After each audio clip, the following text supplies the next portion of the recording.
नमस्कार दोस्तों, मैं हूं आपका दोस्त आपका होस्ट आर के और आप देख रहे हैं आर के ट्रेडिंग। तो दोस्तों तारीख है 24 सितंबर 2024 और यहाँ पे 25 सितंबर 2025 के लिए यानी कि बुधवार वेडनेसडे के लिए बैंक निफ्टी और निफ्टी के आंसर्स लेकर आपके सामने में हाजिर हूँ। वीडियो और आंसर्स अगर पसंद आए जरूर फीडबैक करिए और मेरे आर के ट्रेडिंग मोबाइल ऐप, आर के ट्रेडिंग टेलीग्राम चैनल और साथ ही आर के ट्रेडिंग व्हाट्सएप चैनल को आप ज्वाइन कर सकते हैं फ्री ऑफ कॉस्ट में लाइव मार्केट में कॉल्स के लिए। मेरा इंटरडे ट्रेडिंग कोर्स का एनरोलमेंट स्टार्ट हो चुका है अक्टूबर 2024 बैच के लिए। आप मुझे व्हाट्सएप करके जानकारी ले सकते हैं 8709652195 पर, या फिर आप मेरे मोबाइल ऐप आर के ट्रेडिंग पर भी जाके एनरोलमेंट ले सकते हैं। तो चलिए शुरुआत करता हूँ बैंक निफ्टी और निफ्टी के एनालिसिस पर। आप देखें बैंक निफ्टी, ये बड़ा वाला विक्स देख लीजिए, 15 मिनट का चार्ट, 5 मिनट का चार्ट, इसने हाई लगाया 50,247 का। एक हाई इसने जबरदस्त तरीके से ऊपर से लगा दिया, लेकिन इसमें कोई दम नहीं। आज बिल्कुल साइडवेज सिनेरियो ही आपको मिला। आप देखिए ना किस तरह से साइडवेज सिनेरियो में फंसा हुआ है। अभी भी एक रेंज बना रखा है, कल वाला जो रेंज था उसी रेंज के अंदर में आज भी घुस गया है और उसमें थोड़ा सा रेंज को नीचे की तरफ लाया। लेकिन आप यहाँ पे ध्यान दीजिए, मैंने जो कई बार आपको वीडियो बना के बताया है कि 50 डे का जो एक्सपोनेंशियल मूविंग एवरेज होता है वो किसी भी स्टॉक का एक अच्छा सपोर्ट होता है, एक अच्छा रेजिस्टेंस भी होता है। आप देखिए कैसे ये इंडेक्स इसके पास में आके खड़ा है, इसके नीचे एक बार गया फिर सपोर्ट लेके ऊपर में टिक गया। यानी कि अगर बिकवाली करना है तो ईएमए के नीचे करें। और जो दूसरा एक सपोर्ट एरिया भी आता है वो 54,000 का है। आप अगर डेली के चार्ट पर चलिए, मैं इसको सबसे पहले डेली के चार्ट पर शिफ्ट करूंगा। यहाँ से मैं इसको पहले ठीक कर लूँ, या अभी मैं इसको डेली के चार्ट पे शिफ्ट करता हूँ। और डेली के चार्ट पे जब मैं शिफ्ट कर रहा हूँ तो क्या देख रहा हूँ, कितना पे क्लोजिंग कर रहा है, 53,968, यानी कि 53,968 पर। बहुत ही क्रूशल जोन है दोस्तों, बहुत ही अच्छा। एक बॉक्स एरिया बना रखा ना, आपने देखा ना, यहाँ पे क्लियर कट एक बॉक्स दिख रहा है ना, ये एक बॉक्स बना रखा है, रेक्टेंगल है ना। अब ये रेक्टेंगल के ऊपर जाने पर ही तेजी आएगा, अदरवाइज अगर ये इस एरिया को यानी कि 53,900 के नीचे निकल गया तो आपको सेलिंग देखने को मिलेगा। इसलिए आपको अगर सेल करना है तो 53,900 के नीचे सेल करेंगे। कल इसका एक्सपायरी भी है वीकली वाला, वीकली तो नहीं है होगा ना, कल इसका एक्सपायरी तो 25 वाला है क्या, मंथली एक्सपायरी है तो 25 को होगा। कल ही तो 25 है ना, मंथली एक्सपायरी है तो आपको 25 है, बिल्कुल सही। तो आपको कल ये मंथली एक्सपायरी भी है, तो ये भी ध्यान रखना है कि अगर ये 53,900 के नीचे गया तो एक बार आपको सेल करना चाहिए। और टारगेट नीचे की साइड में आपको बन सकता है 53,800 से लेके फिर 53,600 तक का। आप ये लाइन देखिए, यहाँ पर जो ये लाइन है यही अभी नजदीकी सपोर्ट है, जो कि 53,600 से 500 के आसपास का आता है। मैं इसको खींच दूंगा यहाँ तक, 53,600 आप देखेंगे है ना। 53,600 आप कह सकते हैं कि 53,600 को छोड़ के आप 53,500 यानी कि 53,500 को पकड़ सकते हैं, एक अच्छा सपोर्ट मिलेगा। पुट ऑप्शन आप नजर रखें 53,900 के स्ट्राइक प्राइस का, या फिर 54,000 के स्ट्राइक प्राइस का ले भी सकते हैं। और नेक्स्ट एक्सपायरी वाला लेना है, करंट वाला नहीं लेना है। इंडेक्स नीचे आने पे ये पुट ऑप्शन आपको ऊपर जाके प्रॉफिट देगा। सवाल है कि क्या ये 53,500 से बाउंस हो सकता है, तो एक चांस तो बनता है। अदरवाइज इसका जो बढ़िया सपोर्ट एरिया है वो आता है 53,200 पर। कितना पे स्ट्रॉन्ग सपोर्ट आ रहा है, स्ट्रॉन्ग सपोर्ट आ रहा है 53,200, है ना। इसके पास में यहाँ पर अगर आ जाता है तो यहाँ से आपको बाइंग के साइड में पोजीशन बनाने के बारे में सोचना ही चाहिए, इसमें कोई दिक्कत वाली बात नहीं है। तो आपको ये ध्यान रखना है दोस्तों कि 53,500 के नीचे जाने पे आपको कमजोरी और बढ़ सकता है और 53,200 तक एक बार ये क्लेम कर सकता है। क्लियर, चलिए आपको ये ध्यान रखना है। और साथ ही मैं आपको ये बता दूं कि अगर इस एरिया पे आता है तो एक बार बाउंस एरिया आपको बन सकता है, बाय के लिए चांस बनाया जा सकता है। पुट ऑप्शन भी बता ही दिया आपको। अगर मान लेते हैं कि ये बक्सा के नीचे आ गया तब तो सेल हो गया, ईएमए का सपोर्ट भी है। लेकिन अगर ये सपोर्ट लेके बाउंस कर गया ऊपर तब तो खरीदारी का कॉन्फिडेंस हमको तब तक नहीं आएगा जब तक ये 54,200 के ऊपर सस्टेन नहीं करे, तब तक खरीदारी का मुझे कॉन्फिडेंस ही नहीं आएगा। 54,200 के ऊपर निकलने के बाद ही 54,000 के ऊपर के बाद ही 54,200 के ऊपर निकलने के बाद ही मुझे कॉन्फिडेंस आएगा बाय साइड में। और देन बाय करने के बाद जो है टारगेट बनेगा वो 54,300 से लेके 54,500 तक के टारगेट ऊपर बन सकता है। 54,500 अभी इसका इंपॉर्टेंट रेजिस्टेंस एरिया है, इसके ऊपर तभी जाएगा जब मजबूत शॉर्ट कवरिंग का सहारा मिलेगा। और 54,500 को एक बार अगर ये निकलता है तो फिर 54,600 से 800 तक के एरिया को ये क्लेम करने की क्षमता रखता है। है ना। तो कॉल ऑप्शन पे आपको नजर रखना चाहिए, इस हिसाब से 54,200 के स्ट्राइक प्राइस का कॉल ऑप्शन, लेकिन नेक्स्ट एक्सपायरी वाला। इंडेक्स ऊपर जाने पे ये कॉल ऑप्शन भी ऊपर जाके आपको प्रॉफिट देगा। अभी देखिए इसका अगर हम लोग ऑप्शन डेटा थोड़ा समझ ले, तो ऑप्शन डेटा ये क्या बता रहा है कि भाई हम एट द मनी 54,000 पर क्लोज कर रहे हैं, ये साफ सुथरा ये बता रहा है। तो चलिए मैं यहाँ पर आपको ऊपर करता हूँ, ये देखिए, और ये बोल रहा है कि पीसीआर थोड़ा ओवर बाउट जोन में है, लेकिन उतना भी नहीं है, ठीक है। कल तक था, अभी थोड़ा सुधर गया, लेकिन फिर भी थोड़ा ओवर बाउट है, हल्का, ज्यादा नहीं।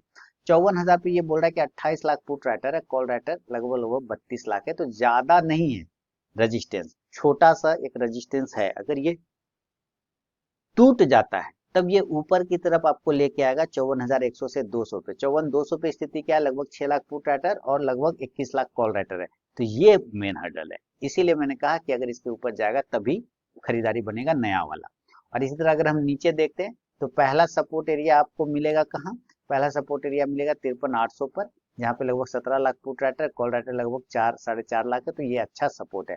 लेकिन अगर इसके नीचे टूट गए तो फिर हम 600 से 700 के एरिया पे तुरंत से आ जाएंगे 53,600 पे, लगभग 13 lakh put writer, call writer लगभग 2 लाख के आसपास, पौने 2 लाख। तो 53,600 700 एक बढ़िया सपोर्ट है। ये दोनों एरिया मिला के देखता है तो 13 12 25 एक 26 लाख, एक 27 लाख है सपोर्ट, 27 लाख सपोर्ट है। और इधर अगर रजिस्टेंस देखते हैं इस दो एरिया को मिला के, तो 5 एक 6 लगभग लगभग 6.5 लाख, पौने 7 लाख के आसपास में है। तो 27 लाख के सामने 6.5 लाख कम है, तो ये एरिया एक अच्छा सपोर्ट एरिया काम करेगा 53,600 से 700। सवाल है कि अगर ये गैप अप और गैप डाउन हो जाए, नीचे या ऊपर डायरेक्टली खुल जाए, तो भाई हमें उसी हिसाब से फिर देखना पड़ेगा, ट्रेड करना पड़ेगा कि डायरेक्टली ऊपर खुल जाए, डायरेक्टली ये गैप अप खुल जाए। देखिए अभी तो ऑल टाइम हाई पर है, तो कहीं पे भी खुल के रेजिस्टेंस ले सकता है। लेकिन अगर ये 53,400 से लेके 53,500 के आसपास में या तो खुले या आपको मिले किसी भी कंडीशन में, तो आप जरूर सेल का पोजीशन बनाइए।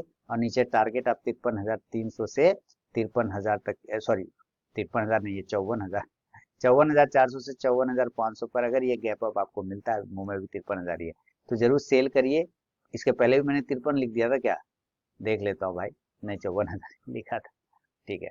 तो आपको टारगेट मिलेगा यहाँ पे 54,300 से लेके 54,000 तक के टारगेट, 54,000 तक के टारगेट आपको देखने को मिलेगा। और 54,000 पे अगर टिक गया तो अच्छी बात है, नहीं तो फिर थोड़ा गिरावट लेके ये 800 तक आ सकता है, यानी कि 53,800 तक का फाइनल टारगेट बनेगा। पुट ऑप्शन की तरह आप नजर रखेंगे तो 54,400 के स्ट्राइक प्राइस का नेक्स्ट एक्सपायरी का पुट ऑप्शन आप लेके चल सकते हैं। इंडेक्स नीचे आने पे ये पुट ऑप्शन ऊपर जाके आपको प्रॉफिट देगा। एक्सपायरी है कल, तो थोड़ा वॉलेटिलिटी और बड़ा मूव भी आपको मिल सकता है, ये ध्यान रखिएगा। और अगर ये गैप डाउन हो जाए, है ना, गैप डाउन, चल गैप डाउन होने के कंडीशन में मान लेते हैं ये गैप डाउन हो गया, 53,900 पे अभी ट्रेड हो रहा है, डायरेक्टली नीचे खुल गया ये इस एरिया पर, यानी कि 53,500 के एरिया पे खुलता है या 53,600 के एरिया पे खुलता है, तो जरूर यहाँ पर आपको बाय का चांस लेना चाहिए। बेसिकली ये सारे एरिया बाय एरिया है। और टारगेट ऊपर के साइड में 53,700 से वापस 54,000 तक का एरिया आपको मिल सकता है। कॉल ऑप्शन पे आप नजर रखेंगे तो भाई 53,600 का ही स्ट्राइक प्राइस का कॉल ऑप्शन लिया जा सकता है। इंडेक्स जब नीचे ऊपर चलेगा तो ये कॉल ऑप्शन भी ऊपर जाके आपको प्रॉफिट देगा, ये ध्यान रखना है। और अगर ये इस तरह से ट्रेड मान लीजिए इसी रेंज में रहता रहे, तो आपको ये ध्यान रखना है कि जब तक इस दो रेंज को नहीं तोड़े आपको ट्रेड नहीं करना है। ये एरिया क्रूशल एरिया है, एकदम प्रीमियम ईटिंग जोन है ना। कल अगर फॉल कर जाए तो सेल करेंगे, बाउंस कर जाए तो बाय करेंगे, ये ध्यान रखना है। चलिए अब जरा हम लोग निफ्टी को देखते हैं, निफ्टी क्या चल रहा है। एक बार प्रॉफिट बुकिंग आना चाहिए फिर से, अभी हालांकि आज उतना रहा नहीं, आज ही आना चाहिए, मेरा उम्मीद था कि आज आ जाएगा तो थर्सडे को जो है ना ये आपको ऊपर का मूव दिखाएगा, लेकिन आज आया नहीं, आज ये साइडवेज करवा दिया, तो ये पेंडिंग रख लिया उस मूव को, है ना। उस मूव को ये पेंडिंग, हालांकि बैंक निफ्टी नीचे थोड़ा आया जरूर, देखिए आप देखिए यहाँ कंटिन्यू ये ऊपर ही ऊपर क्लोज कर रहा है, तो ये थोड़ा सा दिक्कत की बात थी, है ना। 15 मिनट पे देखे तो ये ठीक है, ऐसे खराब नहीं। चलिए निफ्टी को देखते हैं, निफ्टी का भी कल ही एक्सपायरी है और निफ्टी भी उसी रेंज में फंसा हुआ है। 26,000 के ऊपर जाने पर आपको तेजी करना, 26,025 के ऊपर, सिंपल समझिए 26,000 अगर हम बाय भी करते हैं तो 26,025 के ऊपर जाने पर ही हम बाय करेंगे। और इस कंडीशन से जो टारगेट होगा आपको 26,050 का छोटा वाला, बड़ा टारगेट थोड़ा 26,100 से 26,130 तक के टारगेट बनेगा। फिलहाल उतना उससे ज्यादा ऊपर मत सोचिएगा। कॉल ऑप्शन की तरफ नजर रखेंगे तो 26,000 का नेक्स्ट एक्सपायरी का कॉल ऑप्शन आप ले सकते हैं इंडेक्स ऊपर, तो ये कॉल ऑप्शन भी ऊपर जाके आपको प्रॉफिट देगा। लेकिन अगर ये नीचे आ गया तब तो यहाँ पर आपके सेलिंग एरिया बनता है, और सेल एरिया कितना है 25,875 के नीचे, 25,875 के नीचे। तो अगर मैं यहाँ पे सेल के लिए लिखूं तो सेल क्या लिखेंगे कि जब ये एरिया टूट जाएगा तो हम सेल करेंगे। कौन एरिया? जब ये एरिया टूट जाएगा तो सेल करेंगे। तो आप कहेंगे अरे ये तो 25,900 आ रहा है, नहीं, थोड़ा बफर लेंगे 25,875 के नीचे, सेफ्टी पर्पज 25,875 के नीचे तो हम सेल करेंगे, सेल करेंगे। और टारगेट इस कंडीशन से आप 25,850 का रख सकते हैं और 25,800 का भी रख के चल सकते हैं। देखिए 25,800 एक छोटा और मध्यम सपोर्ट है, अगर ये टूटता है तो बढ़िया सपोर्ट आपको 25,700 पर मिलेगा। इस एरिया पे आपको तगड़ा सपोर्ट है 25,750 से 25,700। 25,700 एक अच्छा सपोर्ट है, इसके नीचे नहीं जाना चाहिए, चला जाए तो विध्वंस हो जाएगा। पुट ऑप्शन आप ध्यान रखिए नेक्स्ट एक्सपायरी का 25,850 के स्ट्राइक प्राइस का पुट ऑप्शन नेक्स्ट एक्सपायरी का लेके चल सकते हैं। इंडेक्स नीचे आने पे ये पुट ऑप्शन ऊपर जाके आपको प्रॉफिट देगा। इन केस ऐसा नहीं हुआ और ये भी गैप अप और गैप डाउन खुल गया, मुझे लग रहा है ना एक बड़ा मूव आपको कल भी नहीं मिलेगा, मिलेगा फ्राइडे को, ऐसा मुझे चांस लग रहा है। कल बुधवार है ना, फ्राइडे को मिलना चाहिए, थर्सडे भी पेंडिंग है तो मिल सकता है। बहुत लोग चक्कर में हुए एक्सपायरी, हो सकता है एक्सपायरी को साइडवेज करा के अपना प्रीमियम माइनस कर दे और जो है थर्सडे को मूव करा दे। गैप डाउन अगर हो गया, मान लेते ये नीचे की तरफ में किसी कारणवश से 25,650 से 25,700 के आसपास में अगर ये गैप डाउन खुल जाता है तो ये एरिया पे जरूर बाय करना चाहिए। और टारगेट ऊपर के साइड में 25,750 से 25,850 जो कि आज का लगभग क्लोजिंग प्राइस है, इसके ऊपर टिकने के बाद आपको 25,900 तक का एरिया मिलेगा।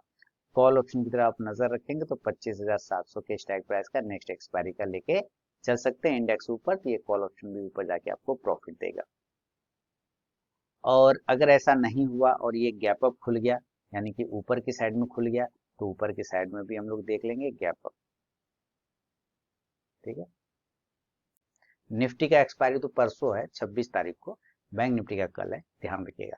गैप अप में क्या कर सकते हैं, ऊपर की साइड में अगर ये डायरेक्टली खुल जाए 26,100 पर या 26,050 पर, तो ये दोनों ही एरिया भी आपको सेल करने का जैसा है। पहला कंडीशन में टारगेट नीचे 26,000, 25,850, 25,900 तक, पहले 900 फिर 850, ये फाइनल रहेगा। पुट ऑप्शन की तरफ नजर रखेंगे तो 26,050 के स्ट्राइक प्राइस का पुट ऑप्शन ले सकते, इंडेक्स नीचे, तो ये पुट ऑप्शन ऊपर जाके आपको प्रॉफिट देगा। तो कुछ चीजें यहाँ पे ये निकल के आ रहा है कि मूव अभी पेंडिंग रह गया, मूव जो आना चाहिए था वो मूव अभी आया नहीं है, आज ही आना चाहिए था, आज नहीं आया है, साइडवेज हो गया, प्रीमियम खा गया, तो कल के लिए इसने मूव को बचा के रखा है। तो कल है बैंक निफ्टी का एक्सपायरी, एक बड़ा मूव वहां पे आपको मिल सकता है। अदरवाइज उस बॉक्स एरिया में अगर बैंक निफ्टी रहेगा तो अवॉइड करना है, बॉक्स एरिया के ऊपर या नीचे आपको ट्रेड करना है। निफ्टी में भी सेम कंडीशन है कि भाई एक छोटा सा रेंज बना रखा है, उस रेंज के ऊपर या नीचे ही ट्रेड करेंगे, अदरवाइज नहीं करेंगे। तो कुछ चीज है जो रोक रखा है ऊपर और नीचे जाने के लिए, वो रेंज अगर टूट जाता है तो आपको मूवमेंट बनेगा। बाकी आप मेरे लाइव मार्केट में कॉल्स के लिए RK trading mobile app, Telegram channel, साथ ही व्हाट्सएप चैनल को ज्वाइन कर लीजिए, फ्री ऑफ कॉस्ट में लाइव कॉल्स मिलते हैं। और दूसरी बात, मेरा इंटरडे ट्रेडिंग कोर्स का एनरोलमेंट स्टार्ट हो चुका है, आप मेरे मोबाइल ऐप के थ्रू या फिर मुझे व्हाट्सअप कर सकते हैं 8709652195, वहां पे भी आपको इनरोलमेंट का लिंक दे दिया जाएगा। तो मिलता हूँ नेक्स्ट वीडियो में, तब तक के लिए बहुत बहुत धन्यवाद।